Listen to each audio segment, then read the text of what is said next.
Alors, le rite, quel qu'il soit, c'est une convention plus ou moins acceptée, sans jeu de mots par rapport à un rite qui s'appelle le rite ancien accepté et que c'est ancien accepté, mais c'est une convention qui fait qu'on admet, pendant un temps donné, d'observer une gestuelle, de respecter un vocabulaire, d'en respecter la syntaxe, d'en respecter la forme dite, et c'est accepter d'être mis non pas en condition, mais d'être mis dans une position de détente qui fait qu'on écoute infiniment mieux que ce qu'on peut faire d'habitude dans le cadre d'une réunion, et qu'on est attentif aux autres, et par conséquent peut-être à soi-même, et on est prié, lorsqu'on sort d'une réunion, de se souvenir de cette convention qui fait que l'on souhaite que le comportement qu'on a observé pendant le déroulement du rite se prolonge à l'extérieur sous une autre forme.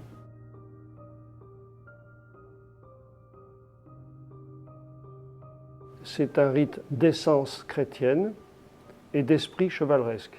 Une fois qu'on a dit ça, ça paraît très confortable. L'origine historique de la franc-maçonnerie ne peut écarter l'hypothèse que de toute façon, tous les rites sont d'essence chrétienne à l'origine. Par la suite, les évolutions ont eu lieu. Mais le rite écossais rectifié précise, dans l'une de ses phases, que l'ordre est chrétien. Ce qui ne signifie pas qu'il soit une religion substituée du christianisme dit primitif, donc on constitue approximativement avant le concile de Nicée en 300, dans quelque chose qui est hors de toute notion ecclésiastique. Mais toutefois, l'esprit religieux a précédé au contexte lui-même, mais entendons-nous sur le terme religieux, auquel on attribue deux racines.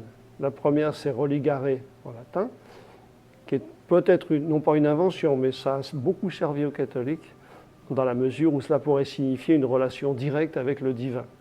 En revanche, une autre attestation qui est religere, qui est dite par Cicéron le Premier, qui est attestée par Benveniste, un linguiste contemporain, qui est peut-être de très loin préférable en ce qui concerne le rite écossais rectifié, puisque religere, c'est recollecter, recommencer, refaire, et c'est effectivement une des caractéristiques du rite écossais rectifié qui donne l'impression, lorsqu'on parvient soit à une strate quelconque, ce qui est convenu d'appeler un grade, de ne jamais le considérer comme un aboutissement, mais plutôt comme un point de départ.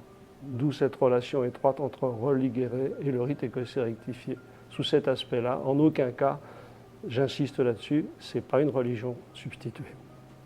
Villermoz possédait en son temps, très jeune, à peu près, c'est lui qui le dit, environ 60 grades dans tous les systèmes existants. Et il confesse un jour, il écrit, qu'il a attendu 18 ans.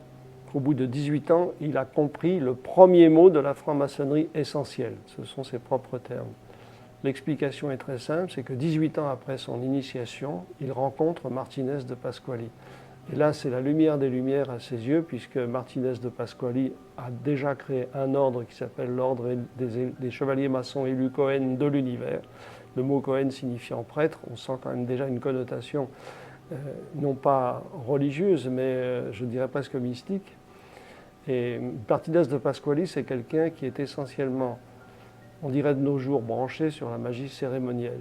Lui, il veut que l'indicible se révèle, qu'il puisse le traduire, et il essaye de faire en sorte que le divin se manifeste matériellement au sein d'une pièce dans laquelle il a réuni quelques-uns de ses affiliés. Au sein du rite que l'on pratique, on ne cherche plus.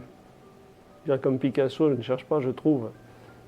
Dès qu'on s'aventure, c'est un euphémisme, dans un autre rite, d'abord on écoute encore mieux, et puis on se rend compte très très vite qu'il y a quand même une constante chez la plupart de ceux et celles qui pratiquent ces rites, j'insiste, quels qu'ils soient, il y a une constance dans le respect de la forme et dans l'étude du fond. Quand on étudie, le but de l'affaire, ce qui nous résume tous et ce qui nous réunit tous, c'est qu'il arrive un stade au sein du rite écossais rectifié notamment, où l'intuition prend le pas sur le raisonnement, et la connaissance prend le pas sur le savoir. Si nous sommes d'accord sur le fait que le savoir, c'est la transmission d'une technique, par exemple, c'est la faculté de transmettre le savoir, la connaissance, c'est la faculté de recevoir, ce qui par définition est indicible, ça échappe. L'émotion ne peut pas être décrite, c'est impossible. Ceux qui savent, ceux qui ont le savoir, permettent aux autres d'accéder à une forme de connaissance. Eh bien, ceux qui avaient le savoir ont établi le rite écossais rectifié parce qu'ils ont permis à ceux qui allaient le pratiquer d'accéder à une certaine forme de connaissance qui est tout à fait personnelle et totalement intraduisible. On le ressent, on le vit. Un rite, ça se vit, ça ne s'étudie pas comme une formule mathématique applicable à telle ou telle conséquence physique ou que sais-je, chimique ou autre. Le rite écossais rectifié, par définition, échappera toujours à un dernier mot.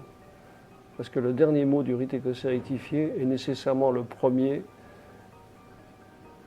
d'un éclairage, le premier mot d'un éclairage nouveau, qui fait que parce qu'on était rentré au rite écossais rectifié dans l'espoir d'y trouver une lumière, on s'aperçoit que cette lumière nous accompagnait depuis très très longtemps. Le rite écossais rectifié, voilà le dernier mot. Et je pense à la légende de Saint Nicolas, avant qu'il ne soit saint, qui marche dans la tempête, qui est contre tous les éléments et qui appelle son Dieu en disant « Mais aide-moi, aide-moi, je n'y arrive pas, je ne peux pas avancer, c'est trop dur ». Et à ce moment-là, il entend une voix qui lui dit « Tu es toujours en train de me chercher devant toi, si tu te retournais, tu t'apercevrais que je suis dans tes pas ». Eh bien, quand on est dans le monde profane, venant d'une séance, appelons cela comme ça, du rite écossais rectifié, on s'aperçoit qu'on a quelque chose qui nous suit dans nos pas, qui est une sorte de conviction, et une conviction que j'oserais dire lumineuse.